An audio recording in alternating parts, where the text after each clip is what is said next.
jornalista extremamente experiente, participou de vários diálogos interreligiosos. Me corrija se eu estiver errado, vou deixar ela se apresentar. Vocês preferem subir aqui em cima, ficar aqui embaixo? Eu prefiro interagir com todos sem microfone. É que para filmagem a gente precisa do microfone, não poderia então ser? Alguém fique perto. Eita. Mas se a senhora ficar caminhando, fica difícil. Bom, pessoal. Vamos tentar ser, então. Um pouquinho menos do que ele falou, tá?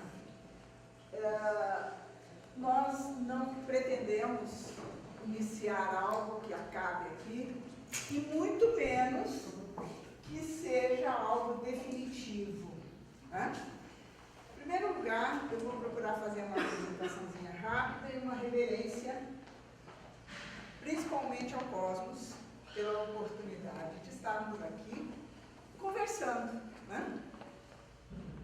Eu digo aos senhores que eu reverencio primeiro Zambi, Oxalá, Preta Velha Zimba do Congo, a todos os guias protetores, orixás encantados, aos 4 elementos, água, ar, fogo e terra, reverencio na matéria Zé Fernandino de Moraes, que nos teve como filhos porque foi o anunciador da Umbanda.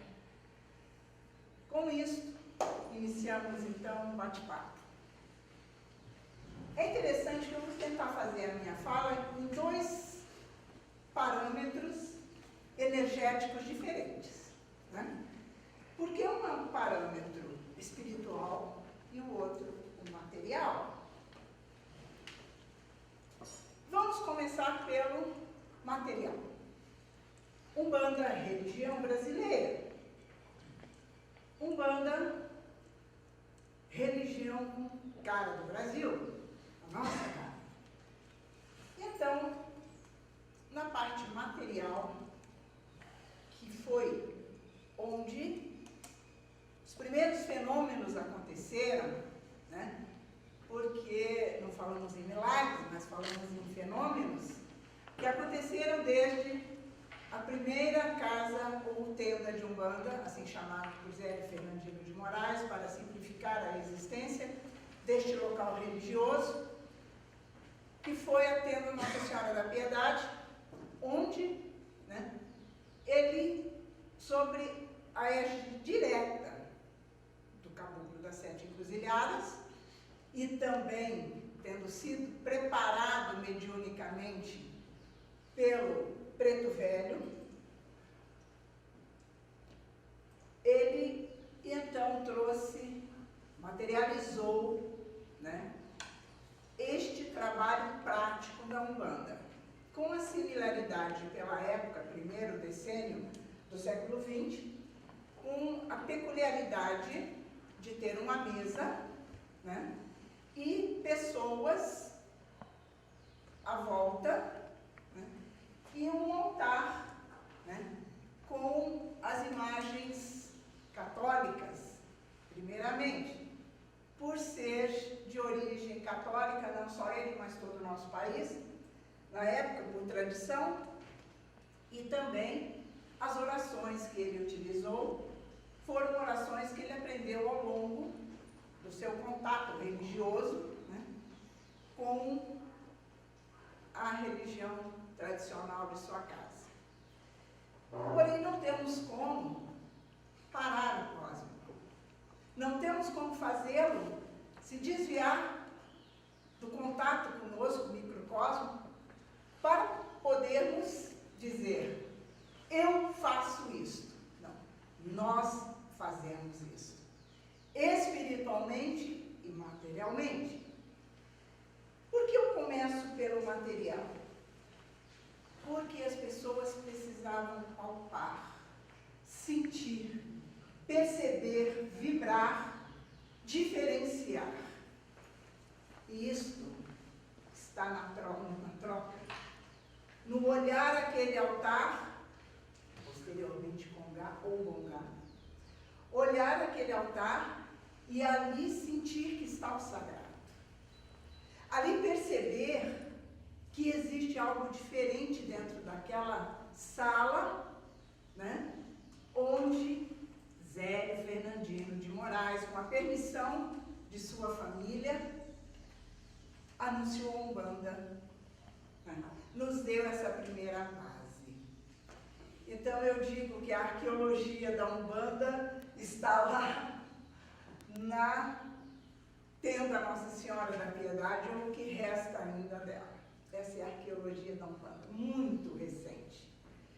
E aqui eu me dou o direito de abrir um parênteses para dizer que nós somos privilegiados, porque temos uma religião não histórica, com uma longevidade para ser pesquisada dentro de uma origem arqueológica ou de escritos que se perderam, mas para uma religião que tem, sim, vibrante na matéria a sua existência. As pessoas familiares de Zé de Fernandino de Moraes permanecem e seus seguidores, muitos deles ainda estão encarnados. Então é uma religião viva, uma religião que não está na ancestralidade, a sua materialidade, né? A sua ancestralidade está no espiritual. Com isto, Umbanda nos traz a condição de preparo material para um contato espiritual. Esse contato espiritual, dentro de um determinado plano, no início uma cidade, né, cósmica, uma cidade astral, hoje um plano espiritual. Por quê? Porque foi na materialidade que este plano se fez necessário ampliar. Porque foi na materialidade, através dos médiuns, que se dedicaram, se interiorizaram, aceitaram e passaram a transmitir esses ensinamentos, que a Aruanda precisou de uma amplitude. Não somente vibracional, não somente ancestral, temos aí toda uma ancestralidade que preserva ao longo do tempo esta condição, mas do que de material a Umbanda se expandiu. Então, em cada canto, um pequeno terreiro, com capacidade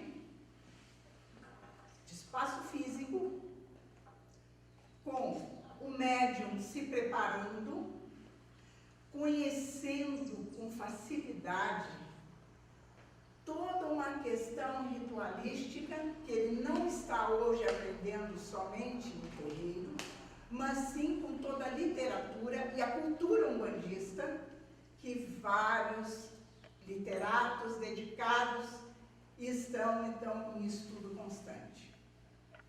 Como é que eu posso fazer isto? Como é que a Aruanda precisa estar embasada sobre nós médiuns, com todas as nossas imperfeições, e como é que ela está embasada nisso? No nosso dinamismo. Se eu não for dinâmico o suficiente para descentralizar o que ela me envia, no sentido expansor, do que ela serviria? Para quê? Por que ela seria? Se não fosse para tirar de dentro de cada médium a sua captação e tudo aquilo que ele, semanalmente ou diariamente, ele colhe dentro do terreiro a qual pertence. Que aqui nos cabe uma informação importante, que cada terreiro tem um nível vibracional de captação dessas energias, seja o septuário da Umbanda, 7 linhas, ou sejam as linhas que hoje se estão cada vez mais fazendo presente nos terreiros, né?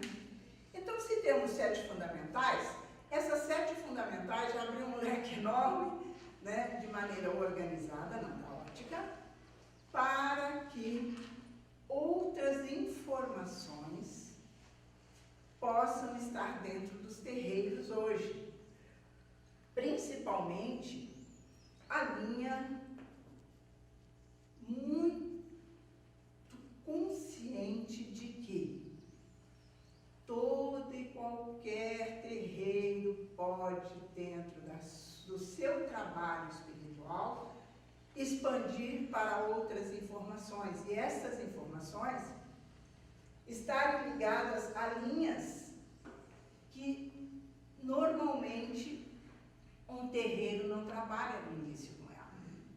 Ele trabalha com a linha de pretos velhos, com a linha de crianças, com a linha de Xangô, Oxum, Oxóssi, Iemanjá, linha de marinheiros, boiadeiros, linha de ciganos, né?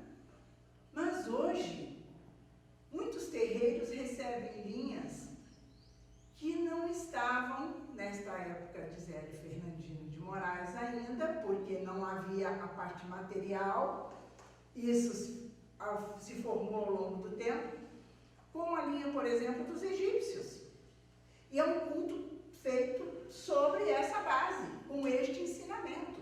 Porém, a base pronta, que são as 7 linhas de Umbanda.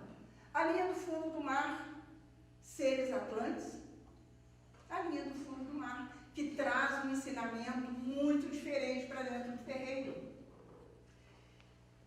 Normalmente, o terreiro pode fazer o seu ritual de acordo com o ensinamento trazido ou pelo seu fundador, ou pelo seu dirigente, ou por quem dá sequência a isso depois. Por que essas diferenças? Por quê? Porque um é melhor que o outro? Absolutamente. Porque está ligado direto à mediunidade. Não podemos esquecer que se Umbanda existe, a mediunidade é que trouxe a Umbanda para a materialidade. Foi ela quem permitiu que isso acontecesse. Se não estivermos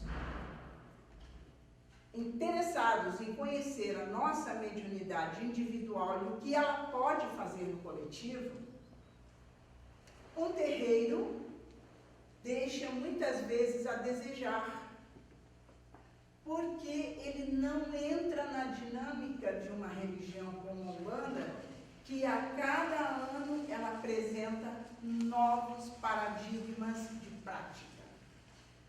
Mais uma vez, sem perder absolutamente os seus fundamentos, né? Muito bem colocados pelo professor. Porém, não estou aqui para ensinar Umbanda, né? Estou aqui para tecer alguns comentários sobre a nossa vivência de 25 anos à frente e como fundadora, do terreiro de Umbanda Pesquisa e Iniciação Preta Velha Zimba do Congo, que em seu início era Centro Espírita de Umbanda Preta Velha Zimba do Congo. Sempre com um P ponto na frente, porque há 43 anos, quando de sua primeira materialização e logo após a incorporação, ela solicitou para escrever. E no chão ela fez o P ponto. Simbolismo, captação de energia, centralização de códigos espirituais maiores do que se pode entender. Com isto, eu trabalho com Dona Zimba há 43 anos e através dela, então, fizemos um trabalho mediúnico e único. Eu estava sozinho e nem me passava pelo mundo material, cerebral, orgânico, perceptivo, uma condição futura de vir a dirigir ou fundar um terreiro. Até porque eu nunca tinha entrado num terreiro. Eu nunca havia conversado com qualquer pessoa que fosse de Umbanda. Eu nunca entrei uma vez no centro espírita, foi uma passagem interessante da mediunidade. Então, estávamos subindo uma rua em Guarulhos, eu morava em Guarulhos, em São Paulo na época. Estávamos com um casal de amigos e passamos assim, era um centro espírita.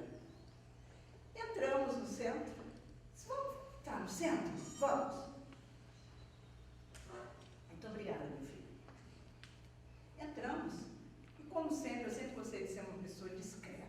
Sentamos lá no fundo, né? De coração aberto. Sempre pronta a aprender, a receber, né?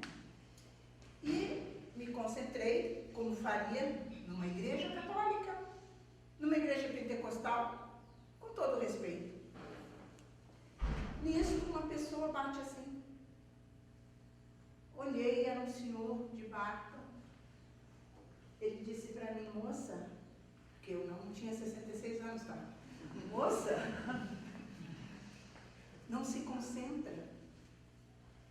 Sabe aquilo? Sim, senhor, pois não? Porque os espíritos estão toda à sua volta, não chega na mesa. E aí? E então, eu disse, senhor, me desculpe. Para um leigo, disse, meu Deus, estou cheio de espíritos.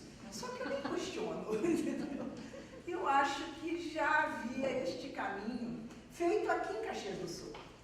Porque eu nasci em Caxias do Sul em 10 de abril de 1951. E fui batizada num centro onde existe ainda hoje aqui, que está hoje só como kardecista, que é fora da caridade, não há salvação. E este batismo se deu tanto com ensinamentos kardecistas, com 10 dias de nascido, porque o nome foi psicografado. E do outro lado havia uma senhora que era de Umbanda e tinha 7 linhas do outro lado da mesa. O mentor, ou orientador, ou professor, porque nós estamos sempre abaixo desses professores maravilhosos da Umbanda, né? E da Aruanda, psicografou Águeda como foi escrito, e a preta velha, Guiomar. Não sei se eu posso abrir um parênteses e dizer para vocês que esta Guiomar era uma das caboclas de raiz do mar. Né? E então, com esse ensinamento, ali, com 10 dias de nascido, eu fiquei sabendo que era Umbanda, que era o espiritismo kardecista como um todo, principalmente como um todo espiritual, que este para mim é importante. Dali flui. E passei então a minha vida sem ter essas informações, tendo algumas posturas que deixavam, principalmente minha mãe, que era muito católica, preocupada, né? E isso foi passando até chegar a este dia em que eu estava gestando, com 4 meses de gestação do meu filho, e eu tive a materialização. Meus pais não interferiram neste caminho cerebral ou mental, porque eles não me esconderam exatamente tudo isso. Eu fiquei sabendo após a materialização de Preta Velha Zima do Corpo. E ali, então, começaram curas. Eu, normalmente, tive logo depois a minha filha, que nesta época eu conheci o Dr. Hugo. Dr. Hugo me veio trazido da matéria, por isso começo sempre pela matéria. Dr. Hugo veio trazido por um ex-professor de educação física, que nunca havíamos trocado impressões sobre isso. Minha impressão era jogar bola, queimada. Isso aqui nem existe mais hoje, né? Porque está tudo no tablet, né? E então, não, isso não tem crítica, ao contrário, eu acho ótimo.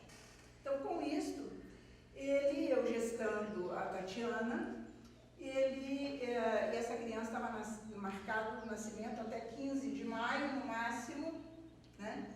Ou 13 de maio seria a data. Porém, ultrapassou. E aí, o meu pai, em memória, me disse, minha filha, ele sendo médico, hematologista posteriormente, se dedicou aos cuidados, ao estudo da parte sanguínea, da nossa parte sanguínea, né? Disse, minha filha, por que você não procura um médico?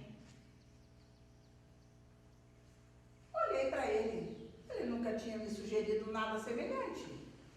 Ele era uma pessoa muito tranquila, muito observadora, um homem com uma inteligência, não por ser meu pai, mas eu o admiro, é um ícone.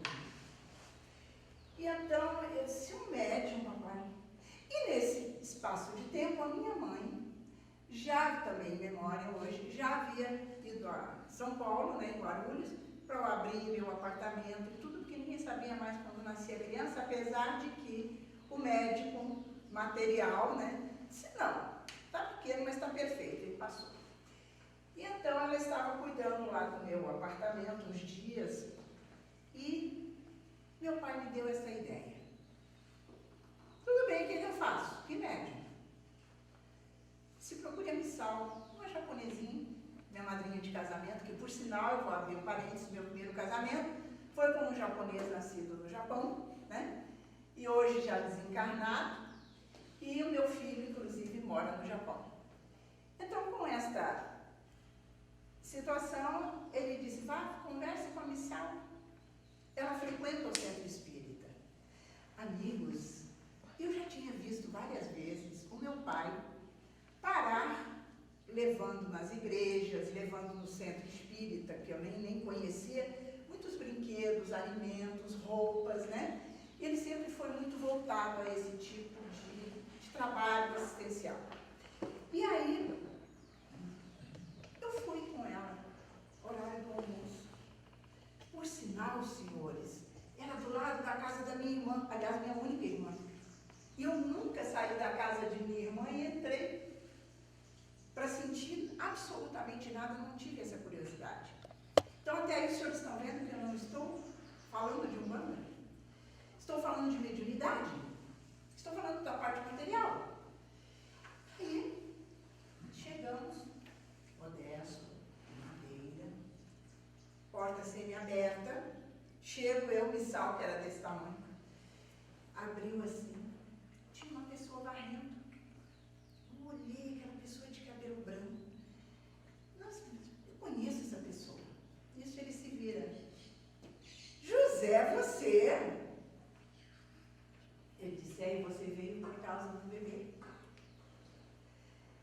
Desde que você corria atrás de uma bola, eu vi a luz. Eu sabia que um dia nós íamos conversar a respeito. E aí foi que ele fez, então, senhores, realmente uma incorporação que eu pude assistir.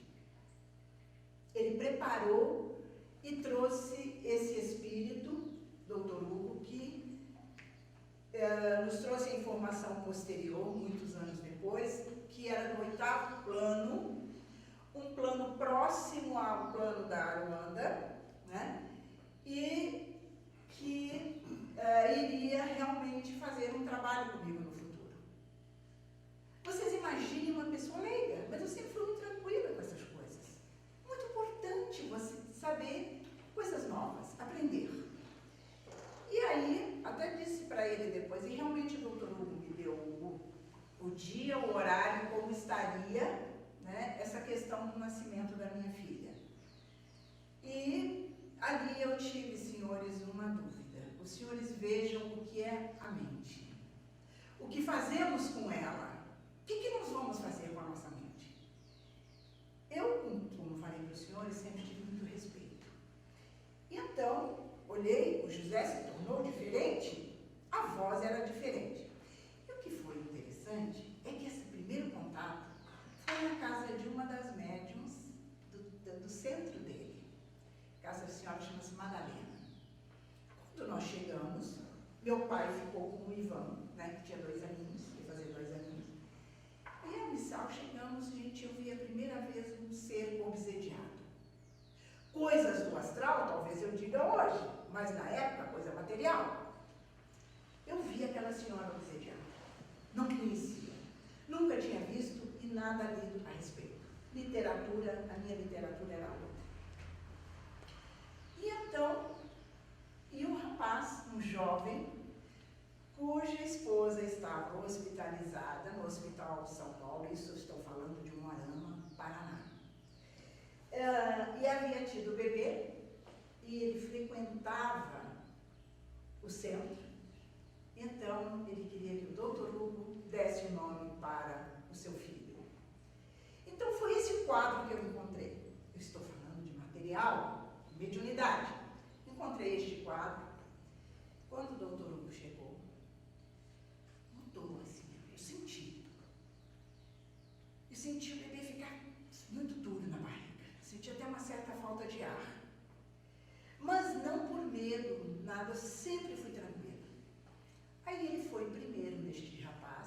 senhora se debatia, e o esposo dela ali, e a Madalena, que estava habituada, fazia suas mentalizações, harmonizações, e mandava energia, tudo que hoje se faz naturalmente. Aí, ele sugeriu 3 nomes. Vejam o que é a sabedoria de um espírito. Ele não se sentiu em condições de interferir tanto na escolha dos pais. Aí estava o ensinamento, que eu fui perceber muito tempo depois. E então, ele sugeriu 3 nomes. E pediu que ele levasse ao hospital e mostrasse, colocasse a apreciação da uma esposa. Ele agradeceu e foi embora. Aí o doutor Hugo se virou para a obsediada, que estava num estado, senhores, terrível. Isso tem 42 anos.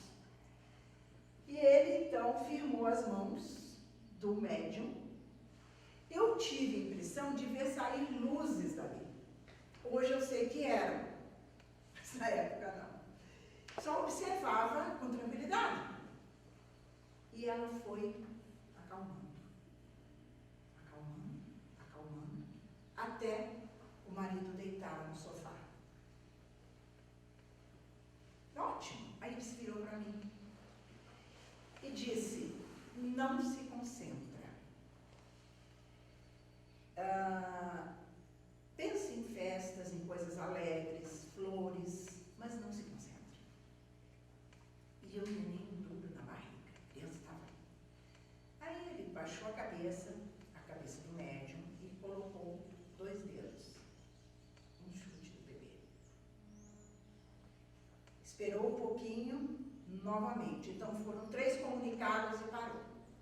Então, ele me disse que de Florisbela, para quem estava acostumado com ele, logo percebeu que seria uma menina. Florisbela, ela vai nascer cianótica, quer dizer, com falta de oxigenação, e com já os caracteres mais escuros, né, na pele, por causa da falta de oxigenação. Tem 4 circulares de cordão em volta do pescoço, um embaixo do braço esquerdo. Porém, o médico que vai fazer este parto nasceu para ser médico. Realmente nasceu, doutor André, nasceu para ser médico mesmo. E então será uma noite de muita tempestade em Umuarama. E Umuarama, senhores, você olhava, era uma cidade muito pequena na época ainda, você olhava, você via o horizonte. Até aí tudo bem, eu estou ouvindo. Aí ele disse: no dia 21 de junho, às 20h25 da noite. Aquilo passou rápido, passou assim a dúvida. Meu Deus, eu tinha, sabia que data da minha última menstruação foi dia 6 de agosto. Como é que eu ia ter um filho 21 de junho? De parto normal ainda. Mas tudo bem, isso passou rápido. É o que eu quero falar para vocês sobre a dúvida. Mas tudo bem, terminou e tudo passou. O tempo foi passando. Criança normal, certinho. Tá.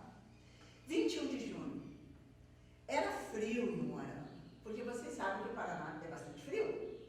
Mas o céu estava azul, só o céu de brigadeiro azul, apesar do frio.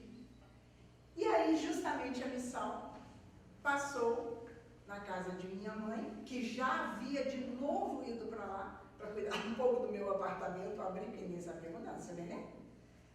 Aí, ela disse: vamos buscar ele, da filha dela.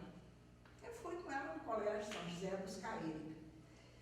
Aí ela olhou para mim e disse: é a primeira vez que eu vejo o doutor Hugo falhar, mas ele não é Deus, ele é um espírito. Porque você não tem sinal de parto. E eu já tinha tido uma criança, eu sabia o que acontecia nesse dia. Eu tive de parto normal os 2. E então, eu falei: tudo bem. E cheguei em casa, almocei com meu pai, volta, tudo mais e tudo. À tarde fui para casa de uma senhora, esposa de um médico psiquiatra lá de Umuarama na época. E conversamos, fizemos toda a nossa função do chazinho e tal. 18 horas. Começou o vendaval. Você olhava o horizonte assim, tinha a impressão que tinha fogo. E trovões, raios. Eu disse: Leia, tenho que ir para casa. Meu pai a mamãe. Saímos. A minha batinha voava para todo lado, porque era um vendaval no ano, uma coisa horrível. Chegamos na nossa casa, aliás, casa de meus pais. Papai vendo televisão, disse, papai, desliga, olha. Ele disse, não tem problema. Fui fazer um omelete para nós, eu tive a primeira cólica. Não era contração. Papai, estou com cólica. Aí pegou o dentil, me deu meio vidro. Se der cólica ao bebê. Tudo bem. Não deu outra. Fomos para o hospital debaixo de um temporal. Cheguei lá, o Dr. Cantarelli disse para mim, mesa, quer descansar, quer quarto? Eu disse, não, eu quero andar, eu tenho que ter filho. E aí, botei os lençóis no meio das pernas e fiquei no corredor. 20 horas, eu disse, Dr. Cantarelli, está na hora. Fui para a mesa, me deitei, 20 e 25 ela nasceu, cianótico, 4 circulares de cordão no pescoço, um embaixo do braço esquerdo, eu vi ainda o Dr. Cantarelli colocar na boca, para conseguir chegar ao balão de oxigênio, e só fui acordar depois, às 11 e pouco da noite, a placenta ficou colada e tudo mais. E aí, eu fiquei com dor na consciência, senhores. Consciência é muito importante para um bandista. O professor colocou agora há pouco. Eu vi que ele estava colocando. Consciência. Pedi, então, a gentileza ao José, se podia falar de novo com aquele espírito. Claro, fomos para a casa da Madalena de novo. Estou procurando resumir o máximo. Chegamos na casa da Madalena, veio o doutor Hugo. E eu cheguei na frente dele, eu queria pedir desculpas. E aí ele disse, não precisa vir pedir desculpas. Eu não tinha aberto a boca. Porque não havia necessidade de trocarmos algumas informações naquele período. A informação importante agora. Porque você teve uma menorreia e a menstruação que viria no próximo mês não veio e na outra você engravidou. Pronto. Nasceu exatamente na data que tinha que nascer. Então, esse contato com o Dr. Hugo, aí o José disse para mim, olha, eu estou com idade, preciso que o Dr. Hugo continue o trabalho dele. Eu disse, mas e os médiuns da sua corrente são ótimos, são pessoas responsáveis, maduras, são estudiosos, imagine a época, 40 e tantos anos atrás, estudiosos, olha a palavra. E então, mas o alcance mediúnico ainda não dá para o Dr. Hugo. Eu disse, mas José, eu não entendo nada. Eu moro em São Paulo. Ele disse, não te preocupe. Na época certa, ele vai chegar quando houver necessidade. E foi assim realmente, isso tem 41 anos. Então, por que eu fui para a parte material e me estendi num fato? Porque a Umbanda, assim como as outras religiões, estão sempre buscando fatos para continuar a sua existência. Ou é através do cântico, através dos pontos riscados, dos riscos, o que significa, o simbolismo, o que fez com fulano, que fulano está nessa religião. Isso aí trouxe algum benefício? Por que houve essa cura na Umbanda, se eu não vi e o médium não é médico? E ele utilizou só uma energia. Então, a questão da preservação material da ideologia ou de todo um aspecto religioso que mantém uma comunidade em conjunto com aquela denominação. E a Umbanda não foi diferente, não é diferente. O professor colocou agora há pouco que a pessoa ou tem a esperança ou está em total desalento. E então, a esperança ele deixa passar quando ele começa a entender que o que está sendo feito ali naquele ritual tem algo muito mais importante vibrando para que aquilo tenha e obtenha um resultado. Mas isso demora, né? Somos seres humanos e também desumanos às vezes, né? precisamos cuidar dessas arestas.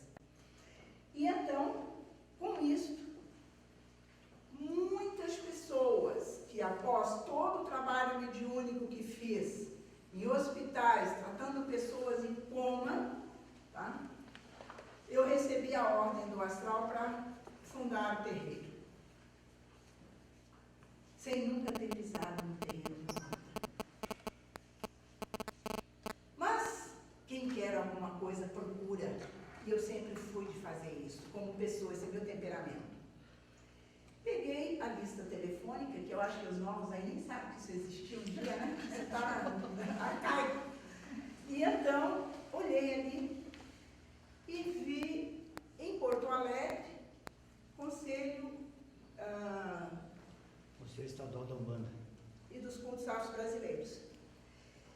E aí, liguei. Alguém já viu o telefone público? Liguei. Aí, me atendeu uma voz, senhores, que do momento que me atendeu, eu senti uma vibração interna. Adalberto Nogueira, Pernambuco Nogueira. Eu senti diferença dentro de mim. E aí eu falei a ele que eu precisava de alguém que conhecesse a Umbanda. Por quê? Porque quando eu cheguei a São Leopoldo, eu não sei de onde eu estava atendendo pessoas, e eu fui a trabalho profissional, cargo profissional. Eu não fui a São Leopoldo buscar religião e nem religiosidade. E então, quando eu vi, eu estava atendendo um monte de gente na casa de uma amiga. Eu disse, mas o que é isso, né? Tudo bem. Aí, quando deu essa informação, eu cheguei até o Pai Pernambuco. No outro dia, fui para lá, no centro de Porto Alegre, cheguei. Quando olhei Pai Pernambuco, eu vi uma luz envolvendo aquele homem. Me sentei, começamos a conversar, descemos, fomos almoçar junto, passamos a tarde toda. Ele disse a mim assim, abra o seu terreiro. A sua Umbanda vai trazer escola. Abra o seu terreiro, que a mediunidade foi preparada para isso. Com muita seriedade, muita humildade, uma pessoa grande em memória hoje, infelizmente. Já preparando para fazer abrir o terreiro. Senhores, eu tinha uma imagem. E depois eu vou falar sobre elas, importantíssimo, que essa foi a imagem porque ela já estava comigo há mais de 35 anos. E então, eu não satisfeita, eu pedi ao Pai Pernambuco a gentileza que reunissem para mim líderes umbandistas, que fossem líderes africanistas, né, da nação dos orixás, que ele reunisse pessoas abalizadas para me testar. Porque eu não poderia, a partir daquele momento, assumir pessoas, mediunidade de pessoas, se eu não estivesse em condições para fazer isso. A minha responsabilidade pessoal não iria permitir. E ele aqueceu.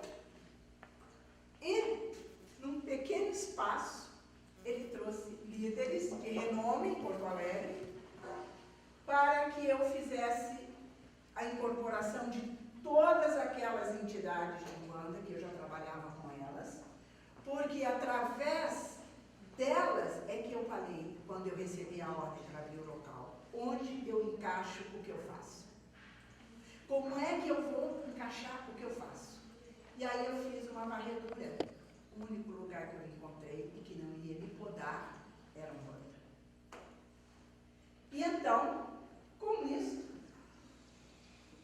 eu fiz um trabalho como um rapazinho, porque não era um cambono ainda, professor.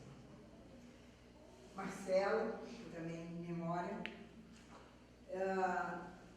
comigo, os líderes religiosos de renome, em torno de 12 pessoas. Eu iniciei um trabalho, então, com Dona Zimba, claro, Preta Velha Zimba do Bom. E a passagem, por quê? Porque ela vinha e então dava passagem a entidade que fosse para me atender especificamente. Fosse Ogum, fosse Xangô, fosse Oxóssi, as qualidades de Oxóssi. Oxóssi através de seu arranca-toco, seu pena branca, né? Obirajara peito de aço, né? Ou se fosse com a linha das crianças, ou mesmo com o mentor, com o doutor Uber. Né? E então, eu fiz esse trabalho e inverti a situação de propósito, porque eu trouxe o Exu Caveira por último. Então, a linha de esquerda eu deixei ali e trabalhei diferente. Por quê? A mediunidade me conduziu, que deveria ser assim, não ofertar primeiro Exu, fazer esse tipo de trabalho primeiro. E ele, o Exu Caveira, encerrou uma exclamação para aqueles senhores e aquelas senhoras, e ali eu encerrei o trabalho, era 3 horas da manhã. E então eu guardei a nota com muita humildade. Se eu podia ou não na matéria fazer aquilo que eu só recebia do astral. Porque não era só a minha responsabilidade, o líder religioso tem que pensar nisso.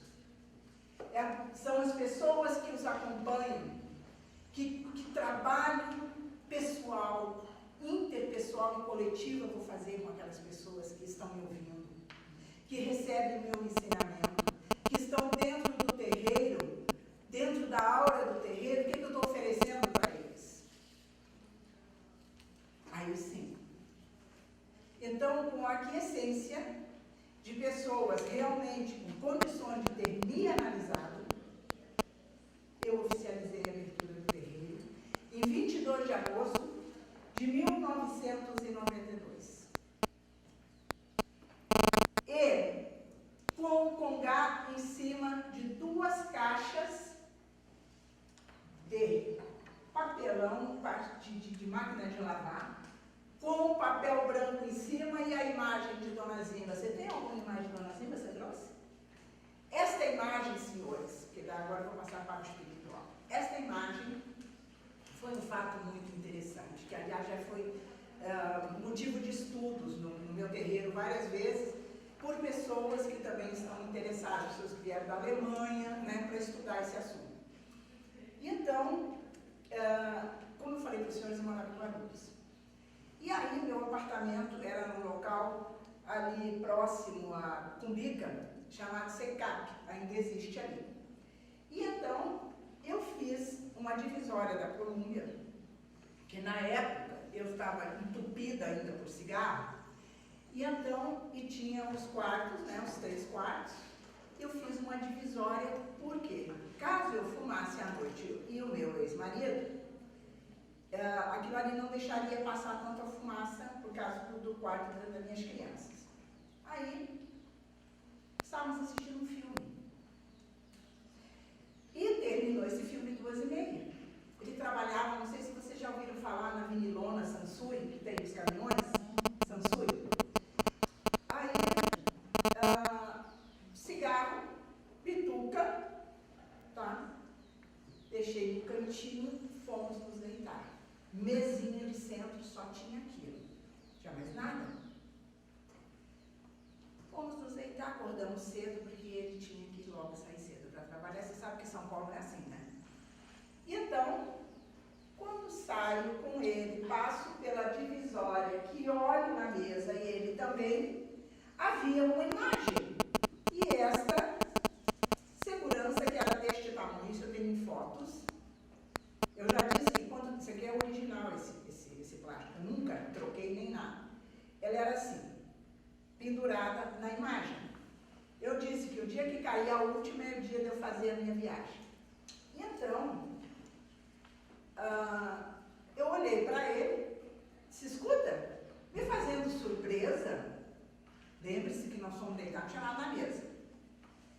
Aí ele disse, não, eu não fiz nada. Eu digo, fez? Claro, ele ali, aquela imagem. Sabia eu de preto velho, preta velha, não? E aquela imagem? Não, eu não botei. Ele foi embora, certo de que eu coloquei, e eu tinha certeza que quem colocou foi ele. Tudo bem, ficou. E aí eu passei a utilizar isso aqui, que eu não sabia que era uma segurança, nenhuma guia. Eu passei a utilizar quando eu me concentrava para atender qualquer pessoa que precisasse. Nunca pensei em cobrar, nunca pensei numa pemba, em vela, porque eu nem sabia nada disso. E ela chegava, sentava no chão. Sempre recebi Dona Zimba no chão. E o T-ponto dela, aquilo ali ela chegava sempre. E então passou isso a acontecer. Um belo dia, de tanto tempo com a imagem, ela quebrou uma parte aqui assim. E aí eu falei, peguei e botei no canto. Vou comprar outra. Procurou. Foi procurado em São Paulo. Depois procurei em Curitiba. Disse, não, essa imagem não existe. Eu digo, existe, pois eu tenho. Não, pega aqui o catálogo da Bahia, tal, não tem. Tudo bem. Aí eu comecei a me antenar. Conheci uma pessoa que era da engenharia florestal, estava fazendo mestrado, e ele era de Vassouras, Minas Gerais, estava fazendo ali em Curitiba.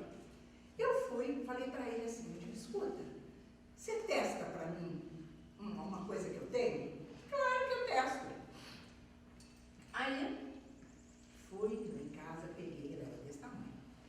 Peguei, trouxe, tirei, entreguei para ele. Ele botou no microscópio eletrônico, fez a raspagem das células, colocou ali, olhou, ele disse, eu não conheço esse vegetal. Entrou, instituto adentro, chamou o professor dele. O professor dele veio, olhou e tal, só tem na África. Não existe no Brasil. Pronto. São 40 e tantos anos quase com ela.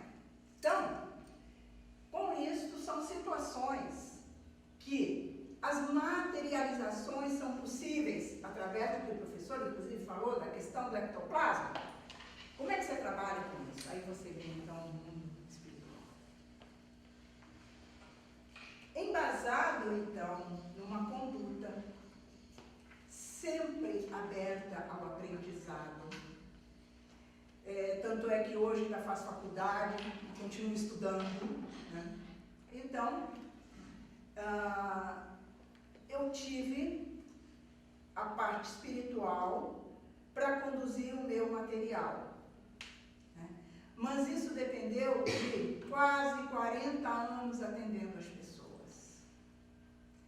Este teste foi muito estudado na minha mediunidade. E aí, após, então, o início dos trabalhos no terreiro, eu comecei a ter, primeiro, o contato material com os médiuns, perceber individualmente o que cada médium trazia, quais as possibilidades deles, quais as dimensões que eles acessavam, e como é que nós vamos trabalhar isso de forma coletiva e bem harmonizada, respeitando o potencial de cada um. E são 25 anos, 25 anos agora, de trabalho feito nesses padrões. E aí, senhores, eu tive uma felicidade muito grande. Comecei a conviver com irmãos que praticavam a religião de Umbanda e também a religião africanista, tenho grandes amigos, né? E pude, então, ver a riqueza da Umbanda. A riqueza que a Umbanda tem com seu diferencial em cada terreiro. Que não existe um terreiro que não seja importante para a existência dessa identidade religiosa. Que um terreiro único não é a Umbanda. A Umbanda é a reunião de todos eles. É o aprendizado e o ensinamento que cada religião, cada terreiro traz dentro da sua prática umbandista. E hoje, o ensinamento cultural que tem, né, através da literatura, através da rede, né? E a possibilidade de, como umbandistas, estarmos conectados a uma espiritualidade já muito bem estudada e estruturada, porque ela vem através dos tempos. E trazer para a Umbanda a sua condição de ética, de boa vizinhança e principalmente de aprendizado.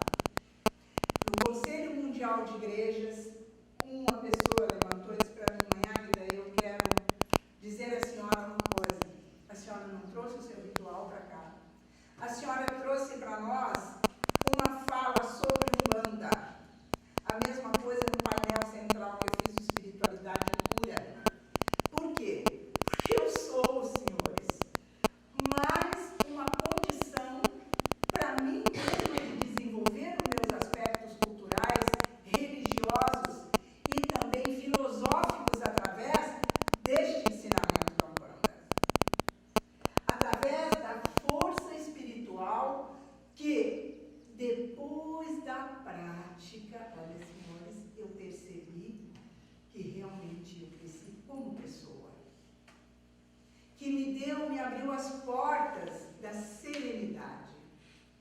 Abriu as portas para que eu tivesse que me posicionar com o meu médium, para exigir sim dele, que ele se cuidasse, se orientasse, mudasse a sua alimentação, para que, assim como eu deixei de fumar, faz 20 anos, para que ele pudesse também ampliar cada vez mais as próprias potencialidades mediúnicas. O quanto é importante ele conhecer um sistema endócrino, para saber como é que está funcionando essa glândula pineal no meu cérebro. Como é que o cérebro vibra no momento de uma incorporação? Qual é a dimensão que eu atinjo? Será que é só e tão somente a egrégora do terreiro? E essas diferenças, principalmente, que nos fazem crescer. E então, Umbanda é prática, Umbanda é teoria e, principalmente, ela tem toda uma filosofia a ser estudada, porque ela não está fechada. Ela pode ser questionada e deve. E toda e qualquer crítica deve ser, sim, uma crítica construtiva. E não se esquecer que hoje pessoas têm acesso a informações que eu não tive, através de escolas, através do seu próprio líder religioso em sua casa, através de literaturas. Ele estuda sobre Iemanjá, ele estuda sobre Oxum, ou estuda sobre Nanã, ele estuda sobre o Baluaê, pode estudar.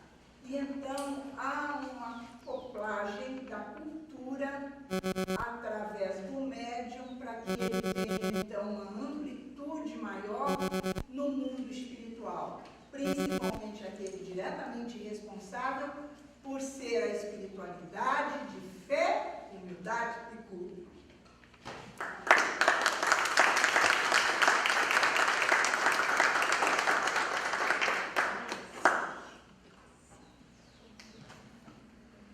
Espero ter contribuído, senhores.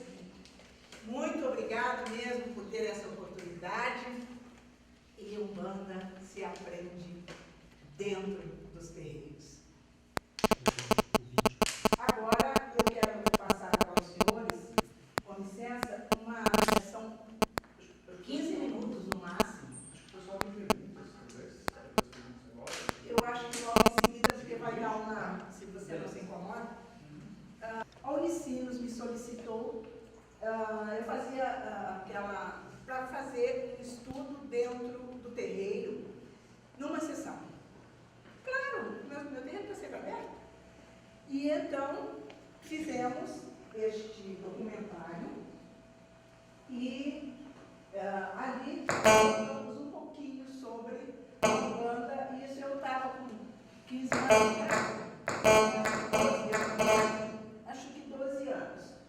E então, com licença, isso foi feito pela Unicinos, onde eu fiquei 4 anos no diálogo interreligioso e ecumenismo, né, trabalhando ali dentro.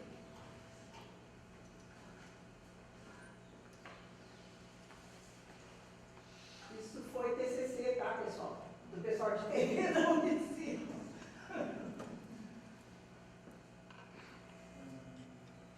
É de um... Noêmia, Evanise. Paulo. Certo. E o cacique Eloy. Cacique Eloy. Muito obrigada, obrigada aos seus filhos.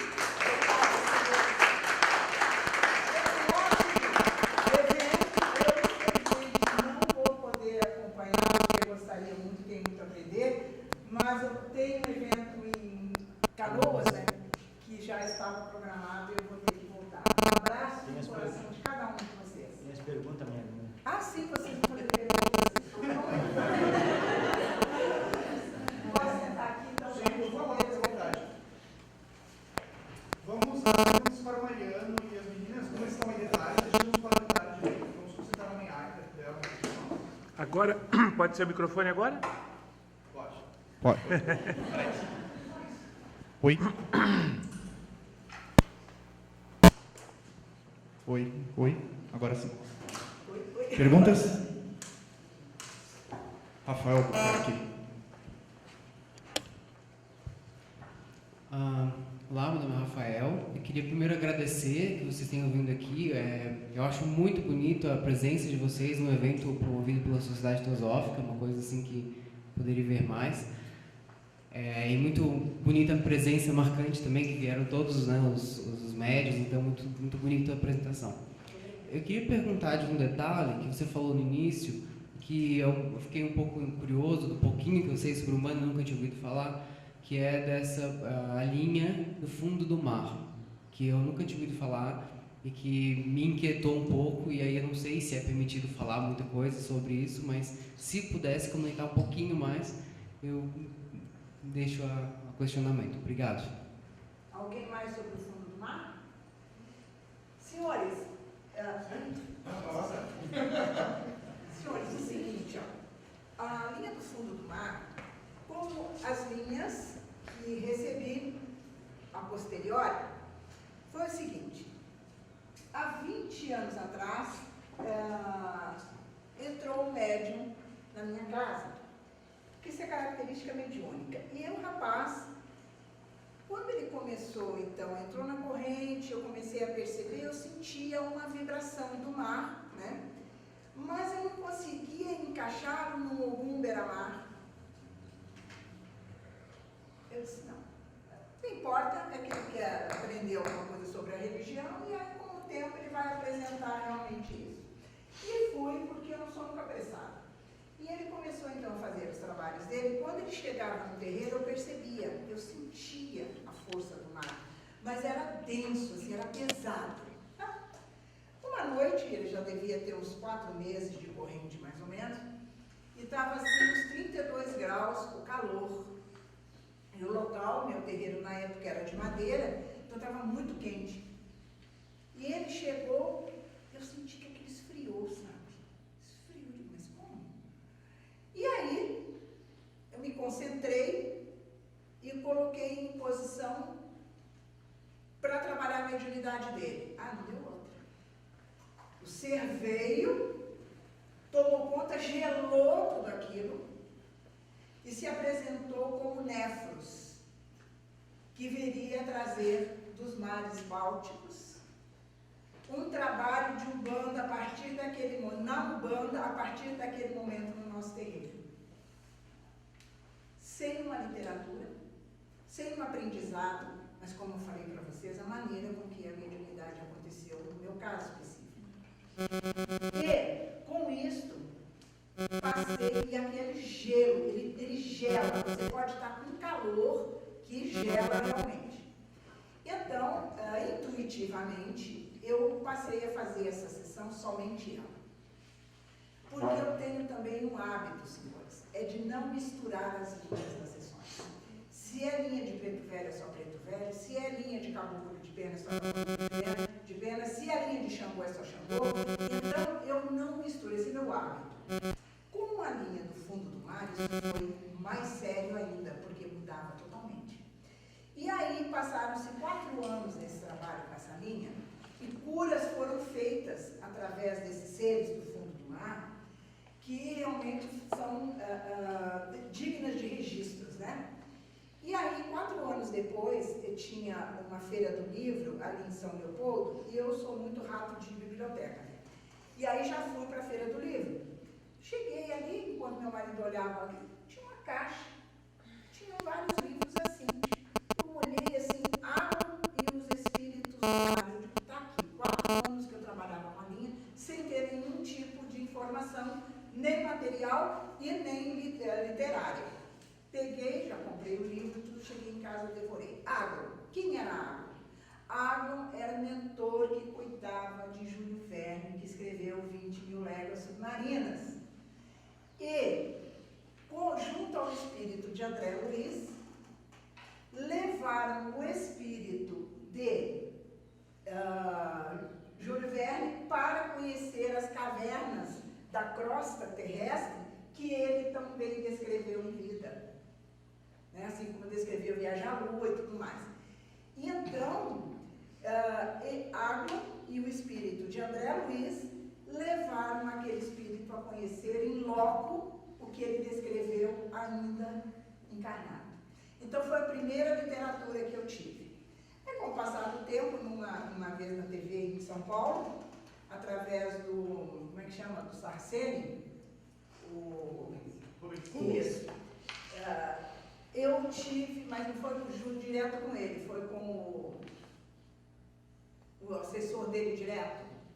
O Alexandre Comino. Alexandre Comino. Obrigada. Eu gosto sempre de interagir com todo mundo, tá, gente? Eu tenho esse hábito, eu não gosto de ficar falando, eu gosto de interagir. E então, o Alexandre Comino, eu passei uns 3 dias com ele lá em São Paulo, e então fizemos alguns trabalhos juntos, alguns trabalhos com Exus e tudo mais, e então o Alexandre Comino solicitou que eu falasse sobre esta linha na TV.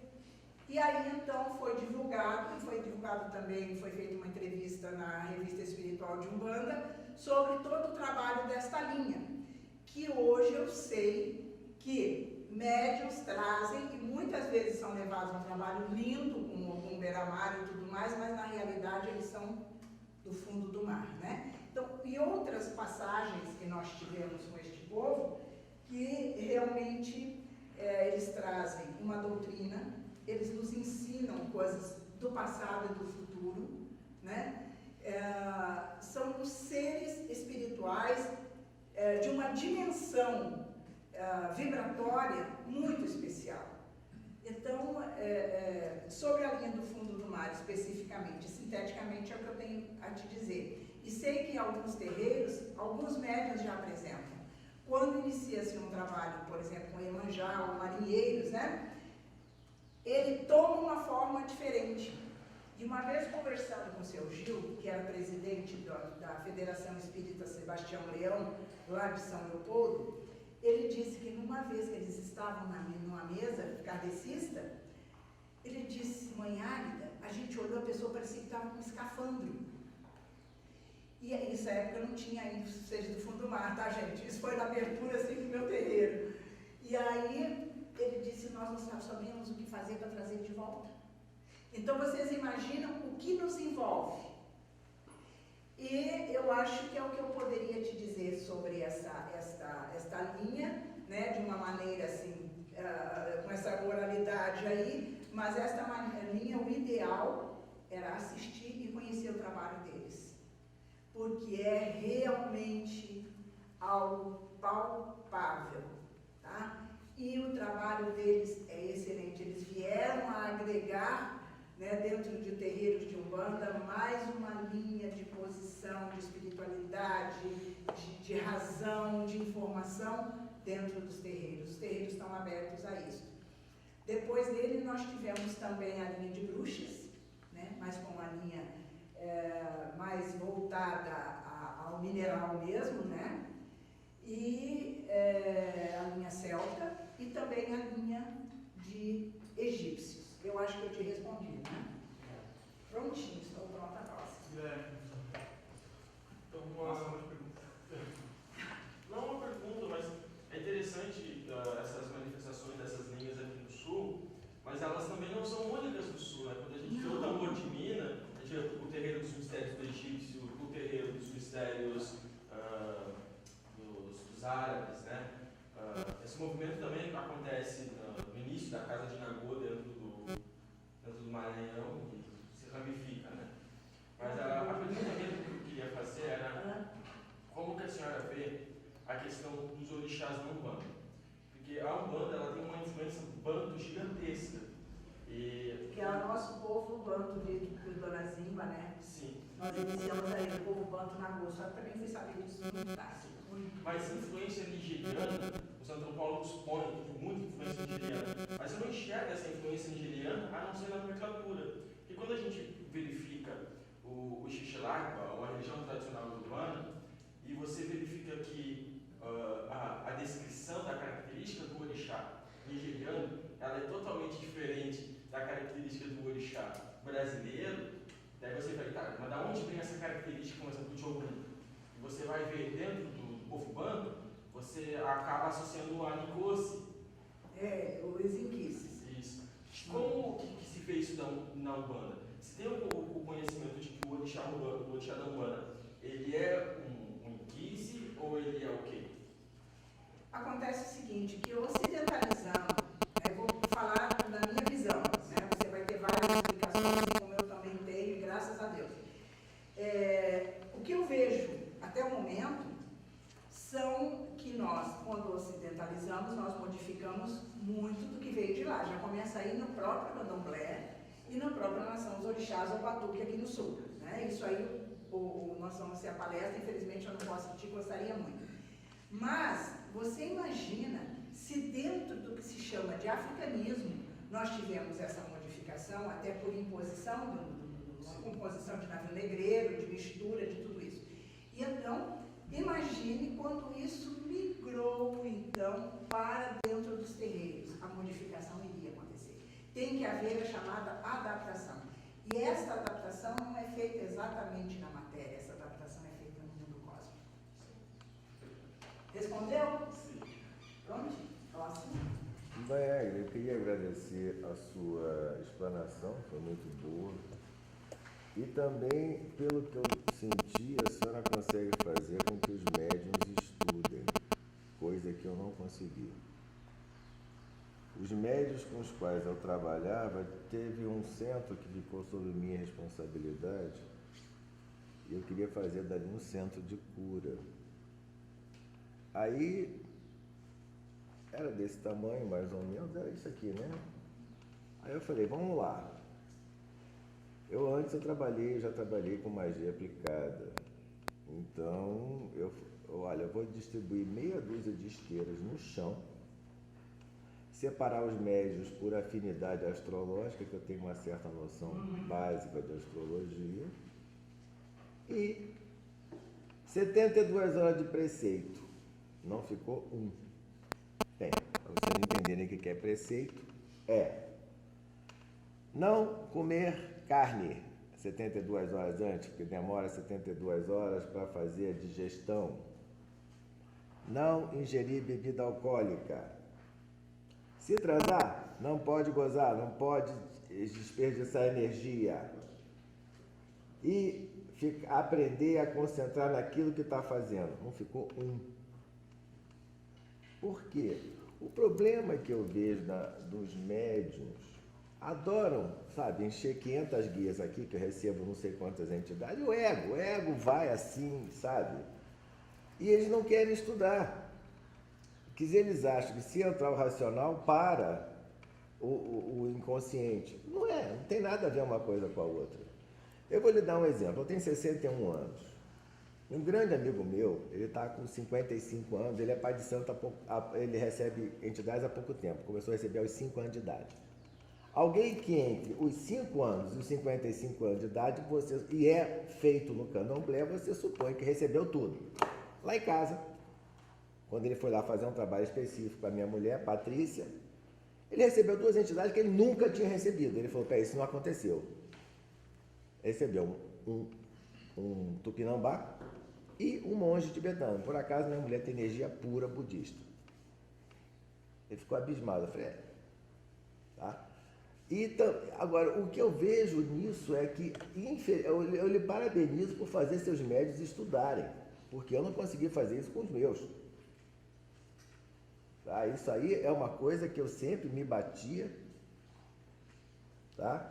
E outra coisa que é bom que vocês saibam, e ela, digamos assim, não vai me deixar mentir sozinho. Jung falou que livre-arbítrio é fazer de bom grado aquilo que a gente tem que fazer. E tem um ponto de Umbanda que diz: filho de Umbanda não tem querer. Mãe Teresa, que foi desse centro que eu fiquei 10 anos como cambona e como assistência até hoje, tem mais de 30 anos que eu vou nesse centro. Mãe Teresa, ela tinha tudo para ser de Umbanda. Ela era órfã, foi criada num convento de freiras. Sabe lá, aos 14 anos, como todos nós, pela dor, chegou no Umbanda. Não queria. Imagina alguém criado de 0 aos 14 num convento de freiras. Não vai querer ser de Umbanda nunca. Em Brasília, e ela começou aqui em Porto Alegre. Fui para Brasília por outros motivos, e ela tinha um filho que fez ela chegar no Umbanda, e lá em Brasília tem um shopping, o primeiro de Brasília, chamado Conjunto Nacional. A senhora imagina o que é uma senhora em pleno Conjunto Nacional, meio-dia, receber uma pombagira. Aí ela teve que ir. Então, lembrem-se disso. Eu costumo dizer que o livre-arbítrio é o seguinte: isso aqui é o seu espaço que você pode ir. Quanto mais larga é a sua consciência, menor seu livre-arbítrio. Você supõe que quando você acha que pode ir para lá e para cá, que a sua consciência é mínima. Tá? Então, mais uma vez, eu parabenizo a senhora pelo fato de fazer os seus médios estudarem e se estudarem, que eu não consegui isso em Brasília. Eu agradeço a eles a aquiescência, né? Eu acho que um grupo tão heterogêneo, porque eu tenho médiums ali que estão iniciando comigo na gestação, né, que carimbaram o seu dedinho com a mãe ali, com 2 horas de nascido, o carimbo está ali na sua ficha, né, e a mãe já pertence à casa, 13 anos, 14 anos, 15 anos. E então, essas crianças, elas participam de todas as nossas sessões. São crianças que eu pude acompanhar hoje com 10 anos, 12 anos, que estão bem na escola, que não respondem para o professor, que têm uma disciplina diferente, que a professora diz: olha, mãe Águida, que aluno aplicado, né? E então, na gestação, estava ali junto com a gente, né? Então, se o pai e a mãe sequer dentro de um solo sagrado, que é o terreiro, ele não se autodisciplina e não aceita essa disciplina, o que ele vai passar para o seu filho? O que ele pretende com este filho no futuro? Porque este filho não precisa ser um bandista, ele precisa não precisar mais do livre-arbítrio. Isso pode ser natural nele, ele conhecer os seus limites e as suas fronteiras. É isso aí. Eu gostaria de saber como é que funciona, porque eu vi que a senhora tem uma escola, né? Como é que funcionaria essa escola?